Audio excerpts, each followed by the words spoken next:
بڑوں کی طرح بچوں میں بھی موٹاپا جسم میں چربی ایک خاص حد سے زیادہ بڑھ جانے کو کہتے ہیں۔ بڑوں میں تو زیادہ تر باڈی میس انڈیکس یعنی BMI کو استعمال کیا جاتا ہے موٹاپے کو ناپنے کے لیے، اس کو جانچنے کے لیے۔ بچوں میں بھی BMI کا ہی زیادہ تر استعمال ہوتا ہے، لیکن اس کے لیے مختلف قسم کے گراف ترتیب دیے گئے ہیں۔ لڑکوں اور لڑکیوں کے گراف الگ ہیں، مختلف علاقوں کے بچوں کے لیے ان کے نارمل وزن کے مطابق، ہائٹ اور ویٹ کے مطابق مختلف قسم کے گراف ترتیب دیے گئے ہیں۔ آپ اپنے علاقوں کے گراف کہیں سے ڈھونڈ کے اس میں چیک کر سکتے ہیں۔ اس میں سمجھنے والی بات یہ ہے کہ بچوں میں، لڑکوں اور لڑکیوں دونوں میں، کسی بھی عمر میں اگر ان کا جو BMI کا جو رزلٹ ہے وہ اگر 85th پرسنٹائل سے زیادہ ہے تو ان کو اوور ویٹ سمجھا جائے گا، اور اگر ان کا پرسنٹائل جو ہے وہ 95th پرسنٹائل سے اس کا BMI زیادہ ہے تو ان کو اوبیس سمجھا جائے گا۔ پوری دنیا میں بڑوں کی طرح بچوں میں بھی موٹاپے کا رجحان بڑھ رہا ہے۔ ورلڈ ہیلتھ آرگنائزیشن کے اعداد و شمار کے مطابق سن 1980 سے لے کر سن 2013 تک بچوں میں موٹاپے کی شرح میں 50% سے زیادہ اضافہ ہوا ہے، اور اس وقت ایک محتاط اندازے کے مطابق دنیا بھر میں 10% بچے اوور ویٹ یا اوبیس ہیں۔ بچوں میں موٹاپے سے پیدا ہونے والے مسائل میں سب سے پہلے جو مسائل نمودار ہوتے ہیں وہ نفسیاتی مسائل ہیں۔ ایسے بچوں کو طنز و مزاح کا نشانہ بنایا جاتا ہے، بالخصوص جب وہ اسکول کی عمر میں داخل ہوتے ہیں۔ ہمارے معاشرے کا ایک بہت بڑا المیہ یہ ہے کہ ہمارے معاشرے میں ایسے بچے جن کے گال چہرے سے لٹک رہے ہوتے ہیں، ان کے بازوؤں میں اور کلائیوں میں اور ٹانگوں میں اور پنڈلیوں میں چربی کی وجہ سے تہیں پڑ چکی ہوتی ہیں، کریزز پڑ چکی ہوتی ہیں، ان بچوں کو ہیلدی اور ببلو اور پیارا بچہ سمجھا جاتا ہے۔ صاحب، یہ آپ ان کے ساتھ ظلم کر رہے ہیں، اور ان کو مختلف قسم کی گھٹیاں اور ٹوٹکے کھلا پلا کے ان کو اور زیادہ موٹا کرنے کی اور گپلو بنانے کی کوشش کی جاتی ہے۔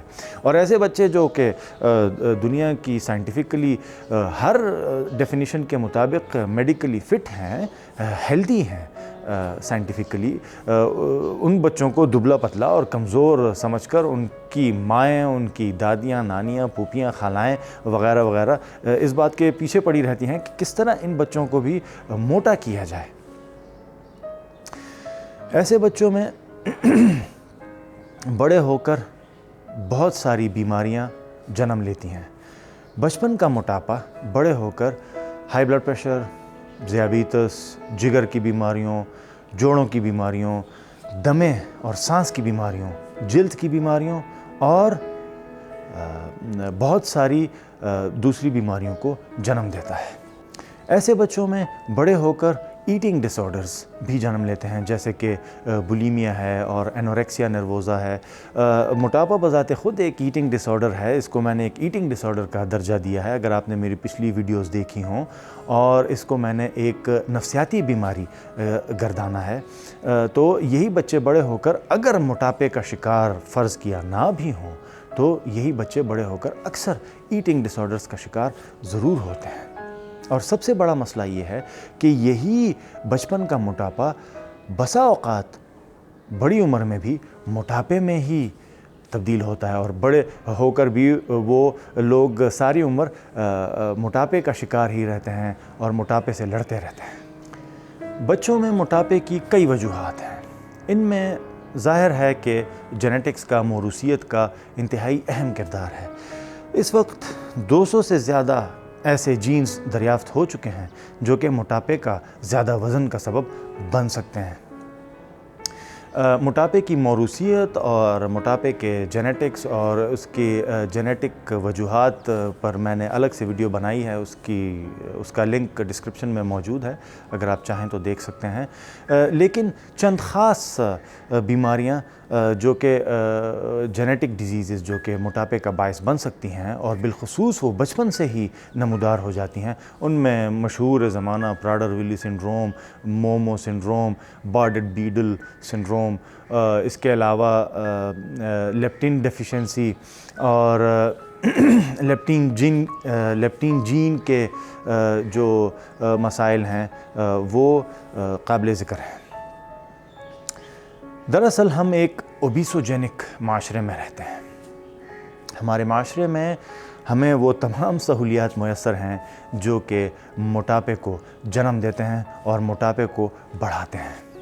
ہمارے معاشرے میں خوراک کی فراوانی اور غیر صحت بخش خوراک کی فراوانی بچپن سے ہی موٹاپے کے پیدا ہونے اور موٹاپے کے بڑھنے کا اور اسی موٹاپے کا بڑی عمر میں جاری رہنے کا سب سے بڑا سبب ہے۔ ایک اسٹڈی کے مطابق ایسے بچوں کے والدین جو کہ دونوں موٹاپے کا شکار ہوں، ایسے بچوں میں موٹاپے کا تناسب 80% تک پایا گیا ہے، جبکہ ایسے والدین جو کہ دونوں ماں باپ اگر کسی بچے کے موٹاپے کا شکار نہیں ہیں تو ان میں موٹا ہونے کی شرح صرف 10% سے بھی کم ہے۔ بچوں میں موٹاپے کے رجحان کے بڑھنے کی وجہ ہمارے بہت سے معاشرتی مسائل بھی ہیں۔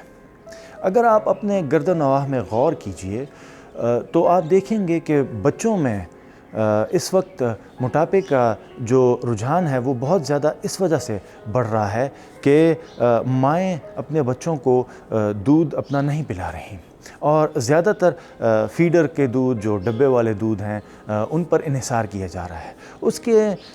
اس کی بہت سی وجوہات ہیں۔ ایک تو جن ماؤں نے اپنے بچوں کو اپنا دودھ اور فیڈر کا دودھ دینے کی کوشش کی، انہوں نے کچھ ہی عرصے بعد یہ گلہ کرنا شروع کر دیا کہ بچے نے ماں کا دودھ پینا چھوڑ دیا اور فیڈر کا دودھ اس کو زیادہ پسند ہے۔ صاحب، سمجھنے کی بات یہ ہے کہ فیڈر کے دودھ میں خوشبو ڈالی گئی ہے، اس میں میٹھا ذائقہ ڈالا گیا ہے، اس میں بہت سے ایسے عوامل ڈالے گئے ہیں کہ جس سے بچے کی بھوک بڑھے اور بچہ جو ہے وہ اس کو پسند کرے تاکہ وہ ان کا دودھ جو ہے وہ بکے۔ لیکن ظاہر ہے اس میں وہ ساری خصوصیات، اس میں وہ سارے فوائد تو شامل نہیں کیے جا سکتے جو کہ ماں کے دودھ میں شامل ہیں۔ تو ذائقے اور خوشبو اور مٹھاس کی وجہ سے بچہ جو ہے وہ ڈبے کے دودھ کو ترجیح دیتا ہے ماں کے دودھ پر۔ لیکن یہ ظاہر ہے کہ ماؤں پر ڈیپینڈ کرتا ہے کہ وہ اس بات کو یقینی بنائیں کہ جن ماؤں کا دودھ جاری ہے وہ اپنے بچوں کو ضرور دودھ پلائیں۔ ہمارے معاشرے میں بہت سارے ایسے عوامل ہیں جو کہ بچوں کے وزن کو بڑھا رہے ہیں۔ پہلے ہمارے جو باپ دادا تھے وہ بھی ہمیں بتاتے تھے کہ وہ میلوں پیدل چل کر اپنے اسکول جایا کرتے تھے، یا جو پیسے والے تھے وہ سائیکل پہ بیٹھ کے جایا کرتے تھے، لیکن کوئی نہ کوئی ورزش کر کے جاتے تھے۔ آج کل کے بچے اگر ان کو والدین ان کے اسکول تک نہیں چھوڑ رہے اپنی گاڑیوں میں تو وہ بسوں یا دوسری کسی ٹرانسپورٹ میں اسکول تک آ جا رہے ہیں، تو وہ جو ایک ورزش تھی روزانہ کی اسکول تک آنے جانے کی وہ ختم ہو چکی ہے۔ بچوں میں میٹھی چیزیں کھانے کا رجحان بڑھ رہا ہے۔ یہی بچے جب اسکول جاتے ہیں تو وہاں کی کینٹینوں میں بھی کوئی ان کو فروٹ، سبزیاں اور گوشت سے بنی ہوئی کوئی چیزیں نہیں ملتی۔ آپ جانتے ہیں کہ کینٹینز میں کیا چیزیں ملتی ہیں۔ یہی بچے گھر میں بھی کوئی خاص صحت بخش چیزیں نہیں کھاتے۔ جیسے جیسے ہمارے معاشرے میں جوائنٹ فیملی سسٹم کم ہوتا جا رہا ہے، ویسے ویسے بچوں کی صلاحیت جو اپنے ماں باپ سے اپنی بات منوانے کی ہے وہ بھی بڑھتی جا رہی ہے، اور بچے اپنی بات منوا لیتے ہیں کہ جی ہمیں چپس، ٹافیاں، چاکلیٹ اور جو بھی میٹھی چیزیں ہیں جو کہ غیر صحت بخش، غیر معیاری اور صحت کے لیے مضر ہیں وہ دی جائیں۔ وہی چیزیں ان کے وزن کو بڑھا رہی ہیں۔ ہمارے معاشرے میں بچوں میں موٹاپے کی ایک بہت بڑی وجہ، اور صرف موٹاپے کی نہیں، بچوں کے صحت کے خراب ہونے کی ایک بہت بڑی وجہ کمپیوٹر گیمز ہیں۔ ہمارے بچپن میں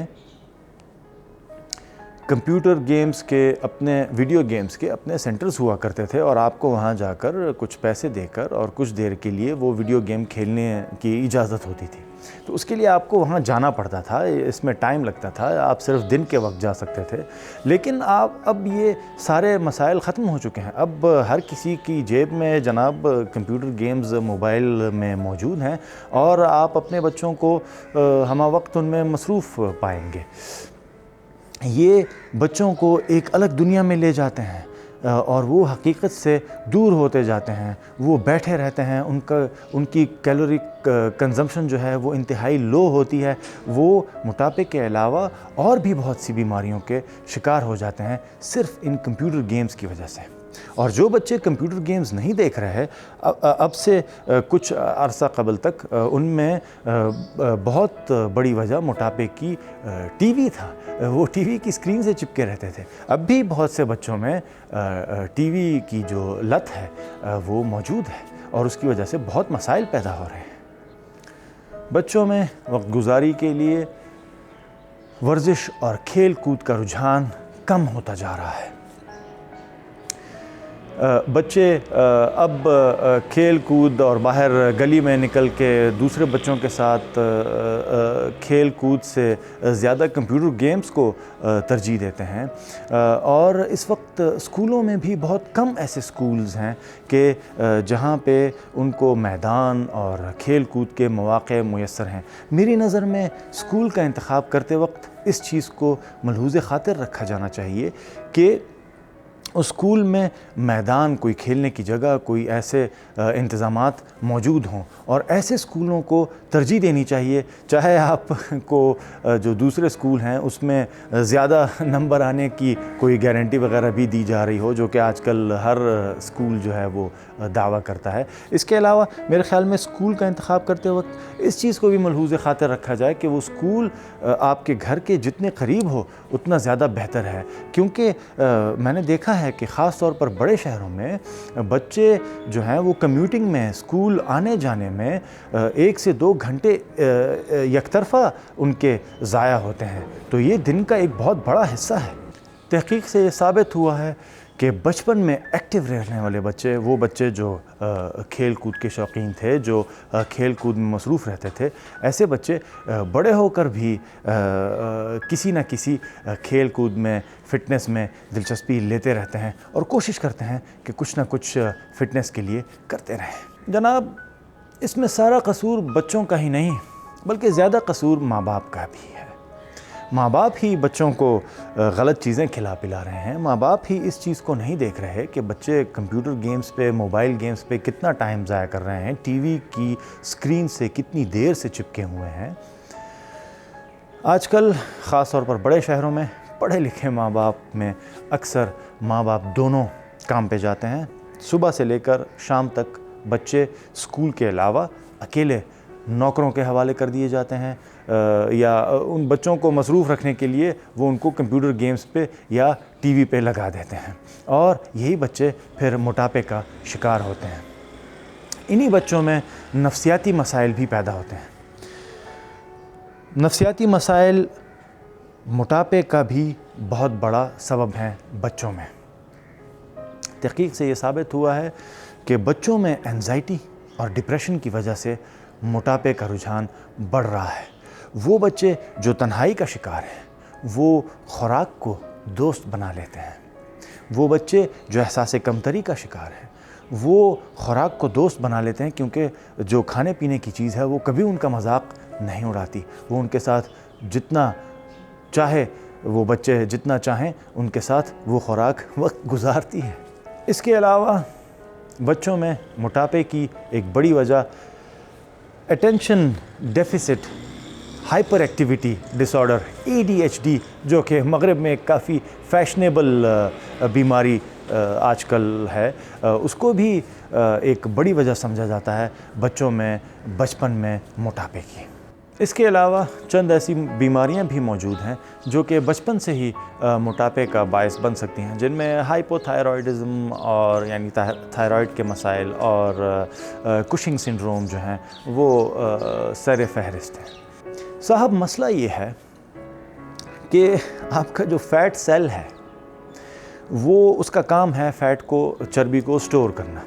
وہ اپنی ایک خاص حد تک